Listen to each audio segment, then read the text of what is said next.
At 5:30, more Maryland high school students are getting their diplomas, and that means fewer of them are dropping out of school. And that's the good news from the State Board of Education, which is out with its yearly graduation numbers. Yeah, and it turns out that a growing number of high school students are meeting their graduation requirements without passing the traditional test. 11 News education reporter Tim Tootin joins us in the studio. And Tim, that started several years ago, right? You can't just pass your classes. You have to pass this test. But what if you can't? Well, Donna, it's called the Bridge Plan for Academic Validation. In short, it's when students who do not have a high enough score on the HSA can do a project instead.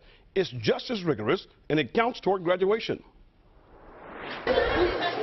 Close to 60,000 students pass the state's high school assessments, or HSAs. Students must get a passing score in algebra, biology, and English in order to graduate. And that's what helped the graduation numbers in Maryland remain steady at about 84%.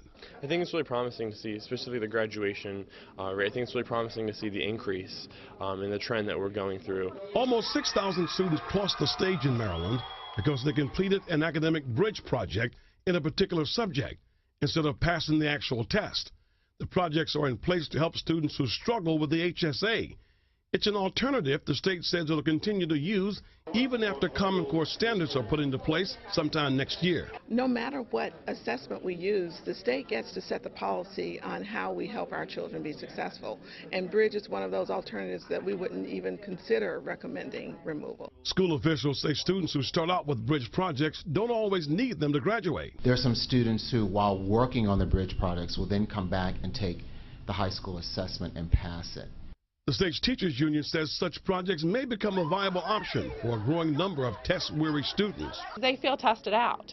It's a long time to sit and take a time test, and they feel that they could probably more express themselves in a Bridge project and get the same credit. And they get to work with teachers, they get to do it on their own pace. A paid school officials say it's helping to keep more students on track to graduate. Now, we have the latest results on the HSA, or high school assessment. You can find them on our website. Log on to WBALTV.com, click on Education Alert.